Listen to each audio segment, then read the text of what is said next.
I've been working in tech all of my life. And in the last 25 years, I built 7 companies, B2B, B2C, B2B2C, 5 countries, 4 continents. I have a little bit of experience in innovation. I have a little bit of experience on what it is to bring people on board and to try to do the right thing and sometimes realize that you do the wrong things even if you try to do the right things. So it's a little bit of that experience that I want to share with you today. I am conscious of one thing after all of those experiences, and that is that success is elusive.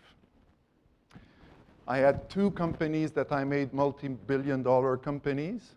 I had one in the hundreds of millions, and I failed twice miserably, 0, nothing, sweet nothing.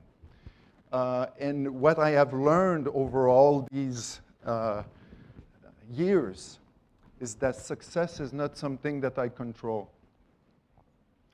When I was extremely successful, I did nothing different than when I was not. That's amazing. Extremely successful, I did nothing different than when I was not. The lesson is, you're not the doer.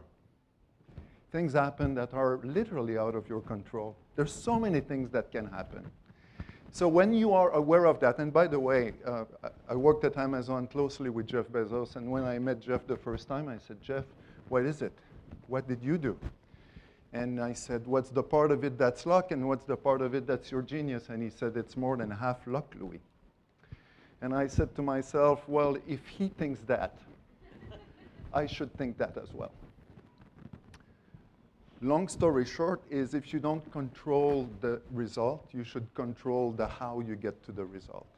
And therefore, it is a pleasure for me to be here because the focus of this new experience for me is all about the how.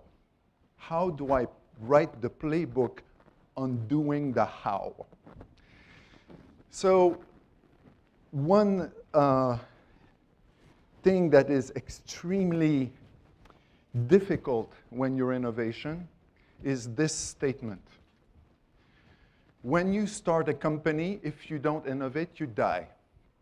And the problem is that the people who ask you to innovate are the people who fund you. They're your shareholders, your investors. And these people are not joking about it. And you don't have that much time to do it. So the default is that you're going to work really, really, really hard for that stakeholder that is your investor because you've got no choice. But when you do it, inherently, the questions ask, what do I do with the other stakeholders? And do I spend enough time talking about and thinking about my customers, my employees, their families, my suppliers, my vendors, the government, the community in general? That matters. We're seeing it right now. In fact, most recent innovation seems to satisfy the investors at the expense of the other shareholders. Think cell phones, smartphones. Did anyone ever thought of how addicted my kids would be with those things? Is that a good thing? I don't think it is. I see that it's not. Did anyone think about the community and the impact of community when they came up with the CDO and the mortgage-backed security crisis? What a great idea. Let's package risk and fund people who cannot afford to have houses. That is a recipe for disaster. If you think these things through up front, maybe you don't do that kind of derivatives.